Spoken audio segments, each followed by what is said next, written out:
du collège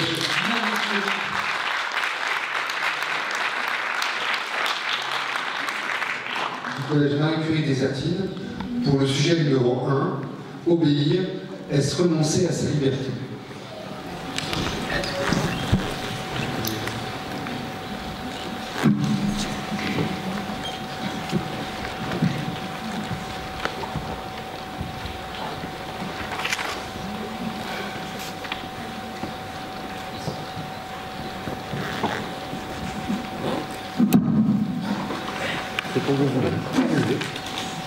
Chers jury, mesdames et messieurs, bonjour à tous.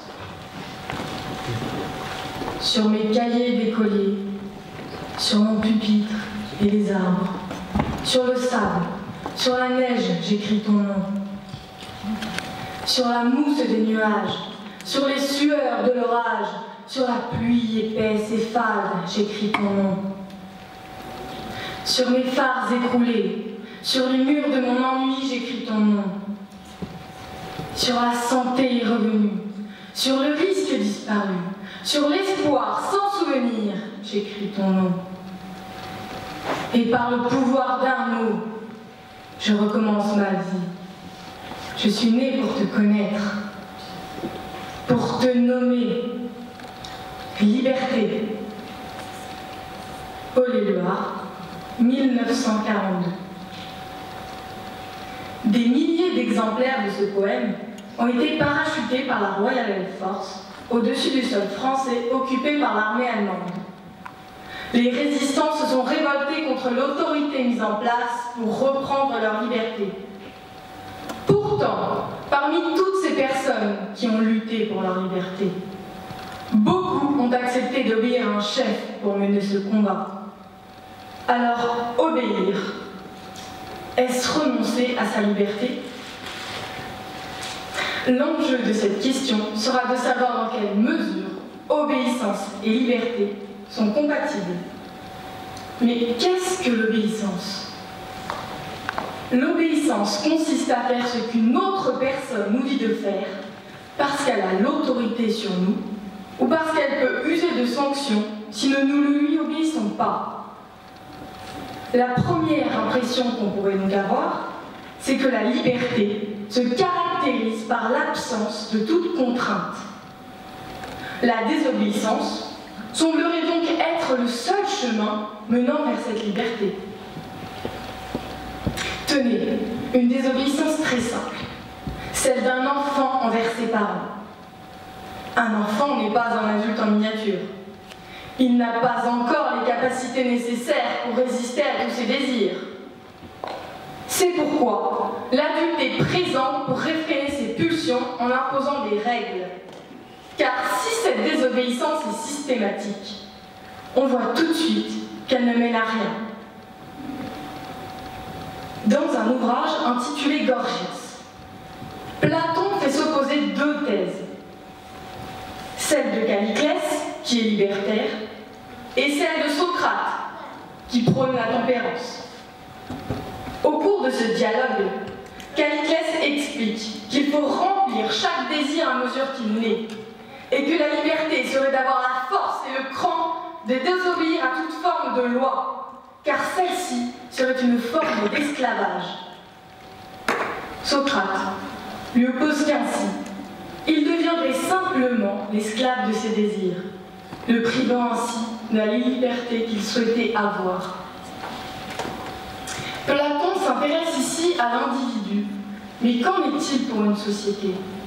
La désobéissance à toute forme de loi est-elle envisageable? Pour que cela puisse fonctionner, il faudrait une égalité totale entre tous les individus la composant. Le moindre déséquilibre ferait naître des tensions entre ses membres. De ces tensions naîtraient alors des conflits où l'absence de loi mènerait à la loi du plus fort. Malheureusement, cette égalité est inaccessible pour le moment, car la nature même de l'homme le pousse à vouloir prendre le dessus sur les autres. Ce qui nous montre qu'une société sans loi ne fait naître que le chaos. Pour qu'une société fonctionne, il faut qu'elle ait ses règles et ses lois.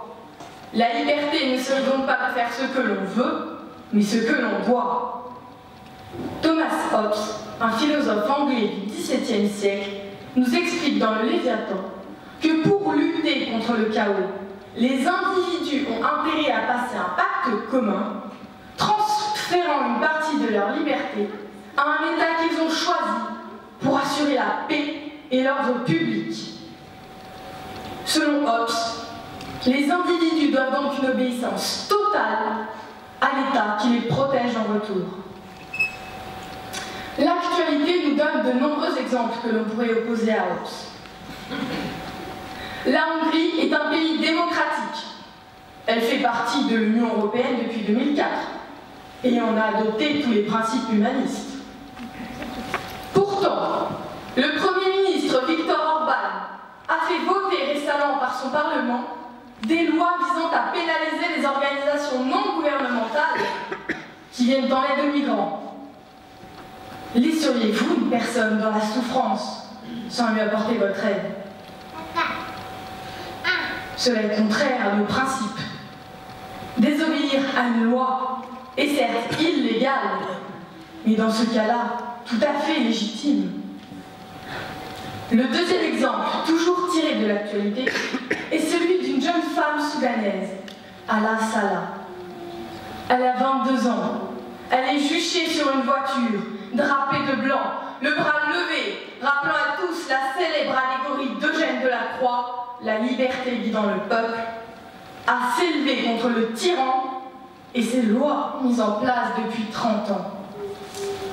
Alaa Salah nous montre bien que la désobéissance et la résistance à un État devenu illégitime est le chemin menant vers cette liberté. Ceci nous ramène à notre première question. Peut-on obéir tout en ne renonçant pas à sa liberté? D'après Jean-Jacques Rousseau et ce qu'il nous livre dans le contrat social, l'impulsion du seul appétit est esclavage, et seule l'obéissance à la loi que l'on s'est prescrite est liberté.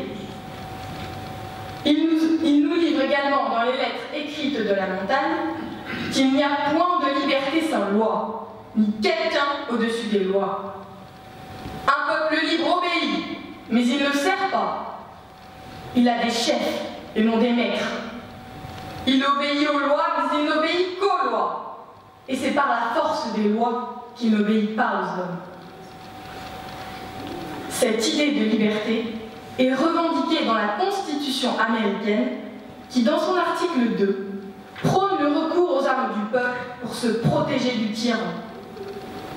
Comme dans toute démocratie, le peuple peut choisir d'obéir à cette loi qui donne le droit de désobéir si cela est nécessaire. Alors, oui, mesdames et messieurs, nous pouvons obéir sans forcément renoncer à notre liberté.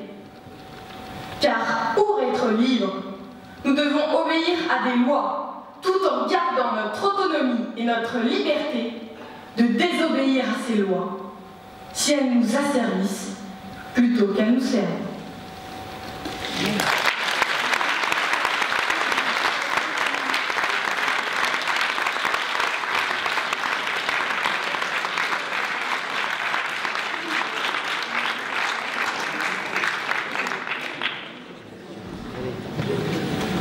Alors, à mon tour, poser une question. Une question toute simple. Vous avez parlé de l'obéissance. Quelle différence vous faites entre obéissance et soumission?